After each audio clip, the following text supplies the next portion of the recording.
Hi, this is Terrell, graphic recorder and creator of Frame the Message Inc. This is Picture This. In this module, we'll practice the artful skill of listening. Okay, I know you're saying visual notes would definitely help me learn and retain information, but there is no way I can listen quickly enough to capture all that important content and draw at the same time. You're right. You can't.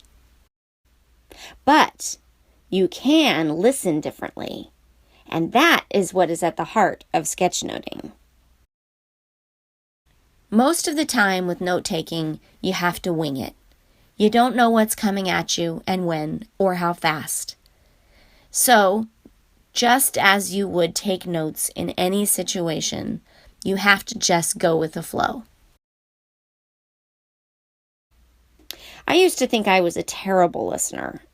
Believe me, I lost interest in a snap of a second, especially during drawn-out speeches or lectures. What I've discovered is I wasn't a poor listener. I was too good of a listener. That's right, I tried too hard to hear every word. I missed the point because I was too entangled by the details. I used to listen for exact words and phrases.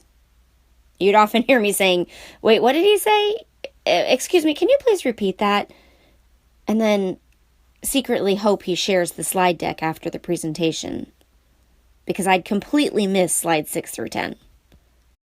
Listening differently means you don't need to catch every detail.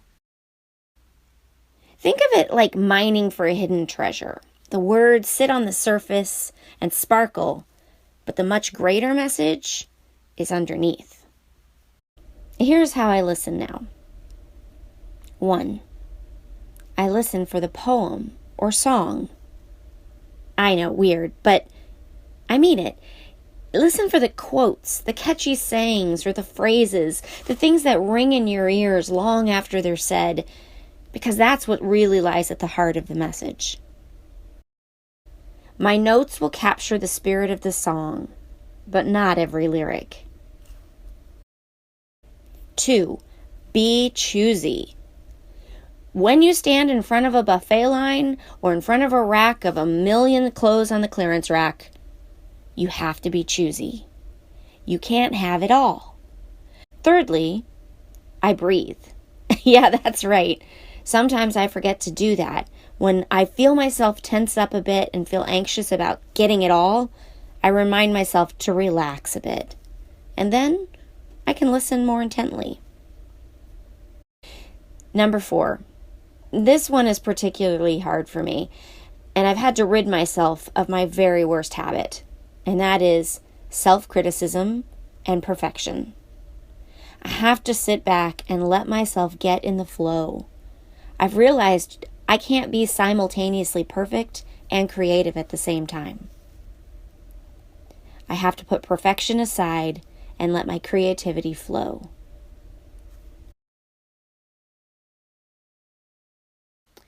You know, when it comes to listening, your brain is capable of many amazing things. Believe it. Every time you hear something, your brain is filtering, setting aside, and putting at the forefront important information.